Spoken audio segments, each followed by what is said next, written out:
Hey YouTube, Peterbilt Knife Guy. Today we're going to be looking at, actually we're going to be re-looking at a knife that I have that is made by Maxpedition. Back in the day, not that long ago, but a while ago, Maxpedition made fixed blade knives.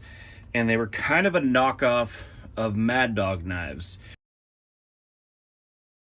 Kind of a lot actually, but with different materials. Where Mad Dog had micarta. This is just plastic handle, but you know what? I don't care. These things were about $100 brand new, and they came in all different kinds of shapes and sizes. This one is the Maxpedition LLCP. It stands for long or large long clip point. Then they had the LS. What was it? Yeah, they're weird. But it was basically the first letter for LLCP was long, and then they had a medium and a short, and then they had different size clips. They had a Tonto version, or Tanto, however you say it, and what was the other one? I think they had a drop point, or it might have been a straight back, I'm not sure. But this is the one I ended up getting. I actually wanted the short clip point, which started about here. It would have put more heft in the front of the handle, but whatever. I actually ended up liking this. This knife has been very, very shocking. Shockingly good. I mean, you'd expect a $100 knife to be good, but this thing's just been badass. Their knives are, or were, chrome plated, but it's like a matte finish, because this is D2 steel. There's the Maxpedition logo, D2. I don't know where they were made, but I'm just gonna have to assume it was probably made in China. For being such a small knife, what are we looking at here? We're looking at about 6 1/4 inches of blade and about 4 3/4 of handle.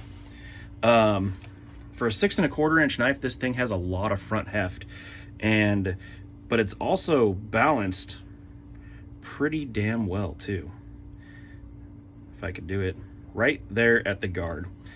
And you know, I'm not a fan of form-fitted handles, but you know, with these finger grooves, but this thing for some reason just fits my extra large hand perfectly.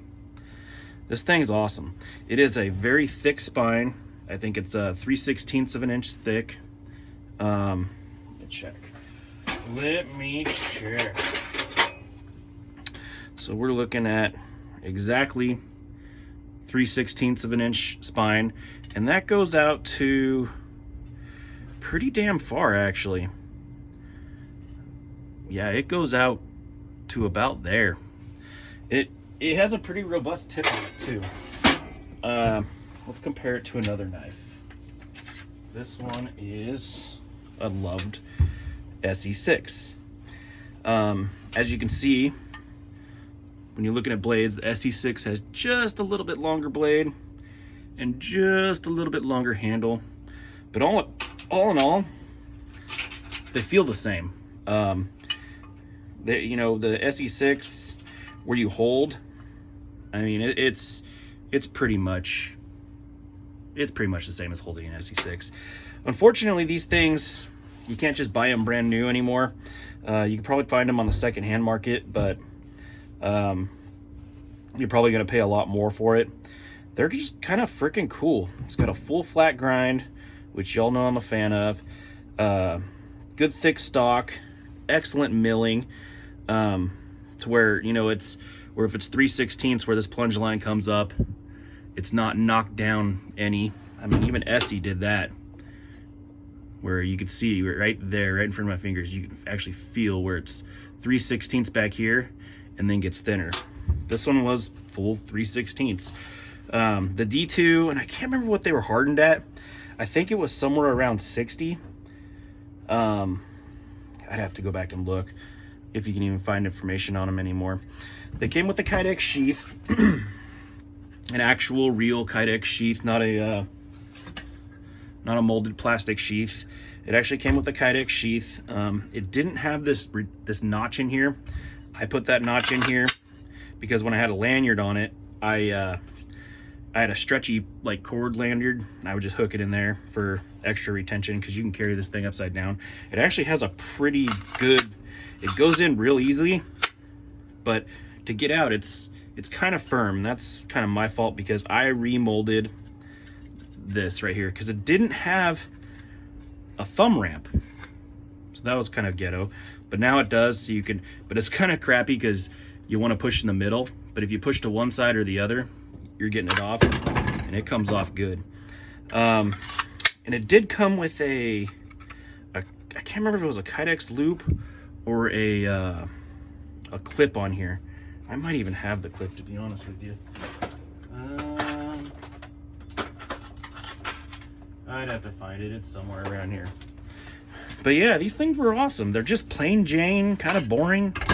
Over molded handle. It is a full tang knife with an over molded handle. Let's see if I got a magnet. That metal goes all the way to the back,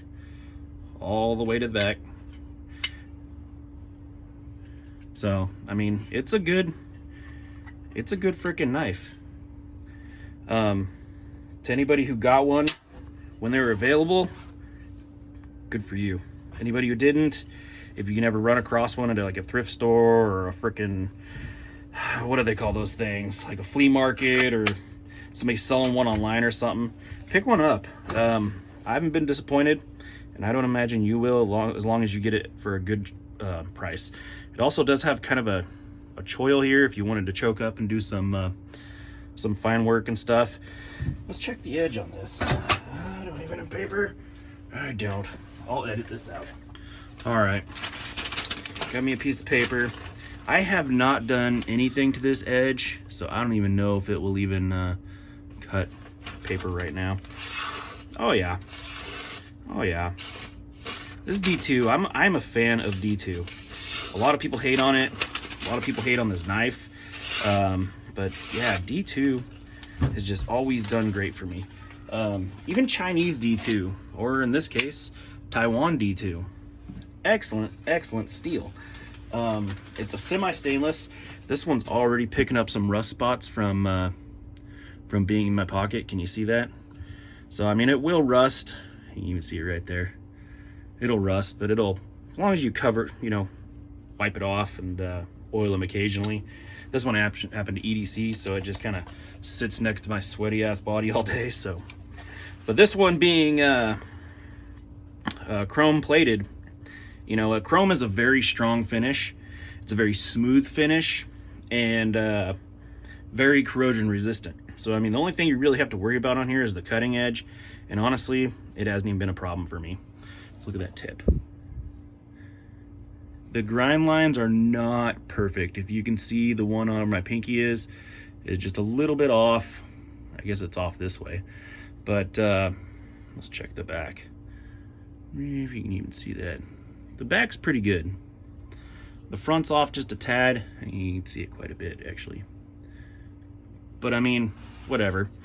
When I ever do put the Peterbilt knife guy edge on this, I will certainly straighten that out. But honestly, this thing's been awesome. And it used to be my EDC because it's very light. Like, not light, but just, I mean, like, compared to this, it's just a light package. It's very slim and easy just to throw in a bag and know you have a good knife that you can trust with you. Anyways, that is the Maxpedition LLCP, and this is an SE6. Thank you for watching.